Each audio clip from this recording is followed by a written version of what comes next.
Hello les matheux, dans cette vidéo, je nous propose de revoir ensemble le théorème de Pythagore.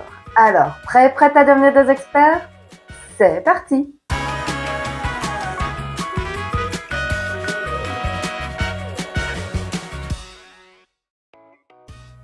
Bienvenue dans cette nouvelle vidéo de Math Expert. Aujourd'hui, je nous propose de revoir ensemble le théorème de Pythagore.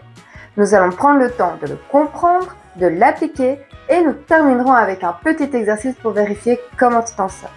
Alors, installe-toi confortablement, n'hésite pas à prendre des notes et c'est parti pour devenir des experts. Tout d'abord, quand? Quand est-ce que je peux utiliser le théorème de Pythagore? Je peux appliquer le théorème de Pythagore si je travaille dans un triangle rectangle. Ensuite, pourquoi? Qu'est-ce que le théorème de Pythagore me permet de faire? Eh bien, si j'ai un triangle rectangle et que je connais la longueur de deux de ses côtés, alors grâce au théorème de Pythagore, je pourrais trouver précisément la longueur du troisième côté grâce à des calculs incroyables. Quand je travaille dans un triangle rectangle. Pourquoi? Parce que je connais la longueur de deux de ses côtés et je voudrais retrouver la longueur du troisième côté. Mais stop à tous ces mystères. Le théorème de Pythagore, c'est quoi? Mais avant ça, nous devons d'abord comprendre ce qu'est l'hypoténuse d'un triangle rectangle. Il n'y a que les triangles rectangles qui possèdent une hypoténuse. Il s'agit du côté opposé à l'angle droit. Et la particularité de ce côté, c'est qu'il s'agit toujours du côté ayant la plus grande longueur. Et maintenant, nous pouvons passer au théorème. Et je vais partir d'un exemple pour t'aider à bien comprendre ce théorème. Pour appliquer le théorème de Pythagore, nous avons besoin d'un triangle rectangle. Donc voici ce magnifique triangle rectangle. Les côtés de l'angle droit mesurent 3 et 4. Et l'hypoténuse mesure 5. Et tu pourras observer que j'ai choisi de travailler sans unité de mesure. 3, 4, 5, il n'y a pas de centimètres, il n'y a pas de décimètres, il n'y a pas de mètres, et c'est pas grave. On va se focaliser sur les nombres pour bien comprendre le théorème de Pythagore, et ce n'est pas du tout un problème de travailler sans unité de mesure. Alors, parce que ce triangle est rectangle, nous pouvons observer quelque chose de fabuleux. Si je construis un carré sur chaque côté de l'angle droit, j'ai alors un carré d'R9 puisque 3 fois 3 est égal à 9.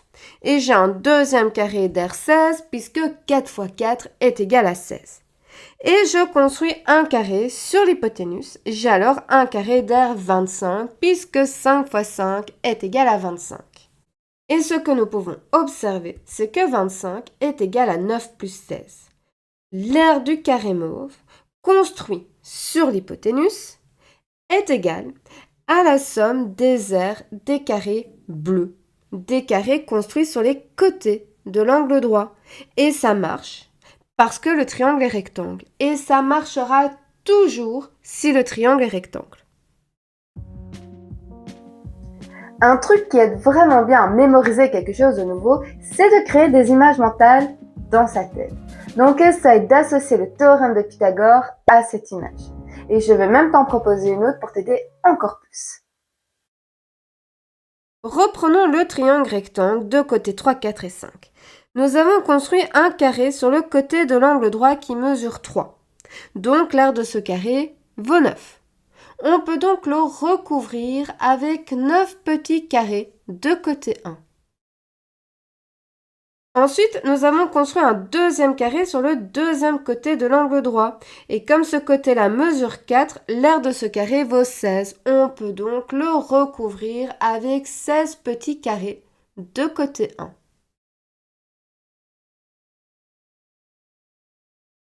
Nous avons donc au total 25 petits carrés de côté 1 qui peuvent remplir complètement le tout grand carré construit sur l'hypoténuse. On commence avec les 16 carrés et on complète avec les 9 autres petits carrés.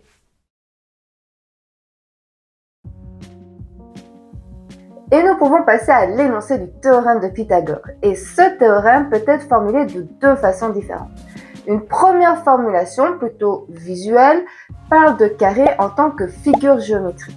Et la deuxième formulation, plutôt calculatoire, parle de carré en tant que puissance, puisque l'exposant 2 se dit aussi carré. La première formulation propose de parler du carré en tant que figure géométrique. Dans ce cas, un carré est un quadrilatère qui possède 4 côtés de même longueur et 4 angles droits. Nous avons donc un triangle rectangle et nous avons construit sur chaque côté de ce triangle rectangle un carré. Nous avons donc deux carrés construits sur les deux côtés de l'angle droit dont l'aire mesure A carré et B carré. Et nous avons un grand carré construit sur l'hypoténuse qui a une aire de C carré. Bien évidemment, C carré est plus grand que A carré et B carré puisqu'il est construit sur l'hypoténuse et que l'hypoténuse est le côté ayant la plus grande longueur. Le théorème de Pythagore nous dit alors que C au carré est égal à A carré plus B carré. Et nous pouvons donc formuler le théorème de Pythagore comme dans un triangle rectangle, l'aire du carré construit sur l'hypoténuse est égale à la somme des aires des carrés construits sur les deux autres côtés. La deuxième formulation propose de parler du carré en tant que puissance parce que l'exposant 2 se dit carré. Nous avons donc un triangle rectangle dont les côtés mesurent A, B et C, que nous pouvons élever au carré ces longueurs-là et nous obtenons alors A carré, B carré et C carré. Donc dans cette deuxième formulation, nous n'avons pas construit les carrés sur les côtés, on va plutôt élever les longueurs à la puissance 2. Donc le théorème de Pythagore va nous dire ici que C au carré est égal à A carré plus B carré. On reprend les longueurs des côtés de l'angle droit, A et B que nous élevons au carré, on les additionne et ça nous donne la longueur de l'hypoténuse au carré. Donc dans ce cas-ci, on formulera le théorème de Pythagore comme ceci. Dans un triangle rectangle, le carré de la longueur de l'hypoténuse est égal à la somme des carrés des deux autres longueurs. Et ces deux formulations existent puisque calculer l'aire d'un carré revient à appliquer la formule côté fois côté. Côté au carré donc. Calculer l'aire d'un carré revient à calculer une puissance. On comprend mieux maintenant pourquoi la puissance 2 se dit aussi carré. Je nous propose maintenant de réaliser deux exemples ensemble pour que tu comprennes bien à quoi le théorème de Pythagore peut te servir. Ensuite, nous terminerons la vidéo avec un petit exercice pour vérifier comment tu t'en sors. Voici ce premier triangle rectangle, le triangle ABC rectangle en B. Nous connaissons les longueurs des côtés AB et BC et nous cherchons la longueur du côté AC. Le théorème de Pythagore va nous permettre de retrouver la longueur de ce troisième côté. Pour cela, nous devons voir clairement ce triangle en identifiant les deux côtés de l'angle droit et en identifiant l'hypoténuse. Si tu ne vois pas clairement ces côtés, ça ne sert à rien de te lancer dans les calculs. Donc ici, l'hypoténuse, le côté qui est en face de l'angle droit, c'est le côté AC. Nous connaissons donc la longueur des deux côtés de l'angle droit et nous recherchons la longueur de l'hypoténuse. Nous allons alors appliquer le théorème de Pythagore et nous avons l'autorisation de l'appliquer parce que le triangle ABC est rectangle en B. Donc AC au carré est égal à AB carré plus BC au carré. Toujours la longueur de l'hypoténuse au carré, toute seule de son côté d'égalité. Ensuite, on peut remplacer par ce qu'on connaît. Comme AB est égal à 7 et BC est égal à 10, ça devient AC au carré est égal à 7 au carré plus 10 au carré. On calcule 49 plus 100 qui est égal à 149. L'aire du carré construit sur le côté AC vaut 149. Mais ce n'est pas son aire qui nous intéresse, mais la longueur de ce côté. L'opération carré est liée à la racine carrée, donc AC va se calculer en prenant la racine carrée de 149. On prend alors notre calculatrice et on trouve que racine de 149 est égale à 12,20655, etc.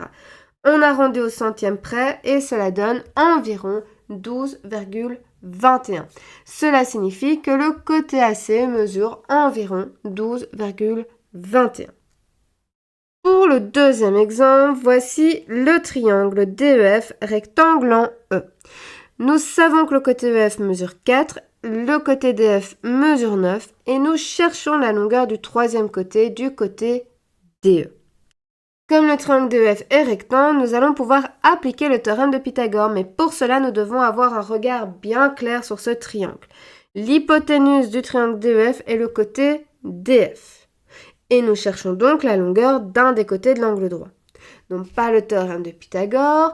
Comme le triangle DEF est rectangle en E, DF au carré est égal à DE au carré plus EF au carré.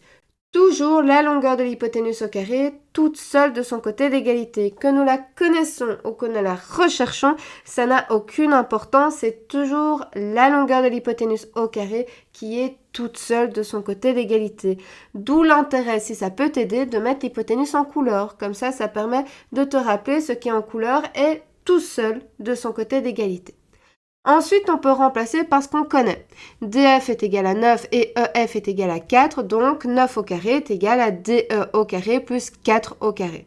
Et on calcule 81 est égal à DE au carré plus 16.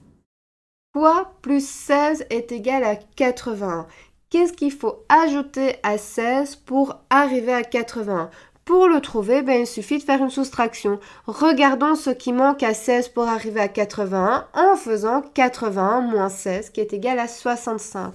Donc 65 plus 16 est égal à 81 et l'aire du carré construit sur DE est égal à 65. Donc si l'aire vaut 65, la longueur des côtés mesure racine de 65.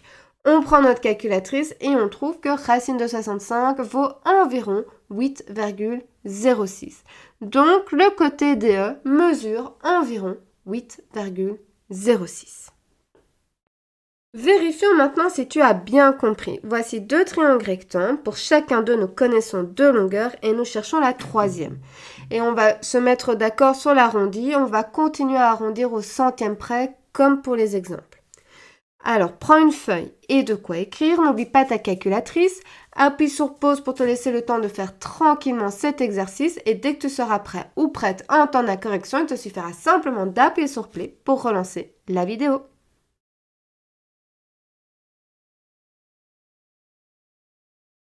Alors, on peut commencer avec le triangle ABC qui est rectangle en B. On connaît AB qui mesure 3, on connaît BC qui mesure 8 et on cherche AC qui est l'hypoténuse. Donc, on cherche la longueur de l'hypoténuse. On parle le théorème de Pythagore. Comme le triangle ABC est rectangle en B et que notre hypoténuse est le côté AC, c'est AC au carré qui est égal à AB carré plus BC au carré. On remplace par ce qu'on connaît, 3 au carré plus 8 au carré, c'est-à-dire 9 plus 64 qui est égal à 73. AC au carré est égal à 73, l'aire du carré construit sur le côté AC vaut 73. Mais ce n'est pas l'aire qui nous intéresse, mais la longueur des côtés, donc pour ça nous allons prendre la racine de 73. On prend alors notre calculatrice pour calculer racine de 73 et on trouve environ 8,54. Donc le côté AC mesure environ 8,54. Ensuite, nous avons le triangle DEF qui est rectangle en E. On sait que DE mesure 5 et que DF mesure 11. On cherche la longueur de EF.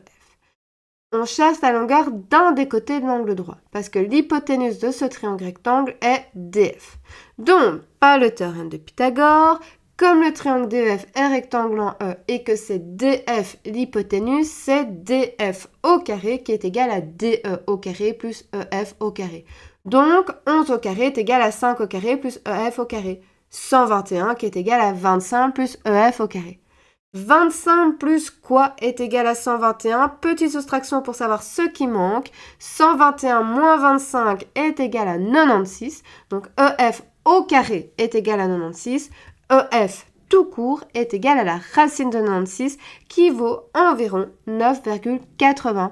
Donc dans ce triangle rectangle, le côté EF mesure environ 9,80.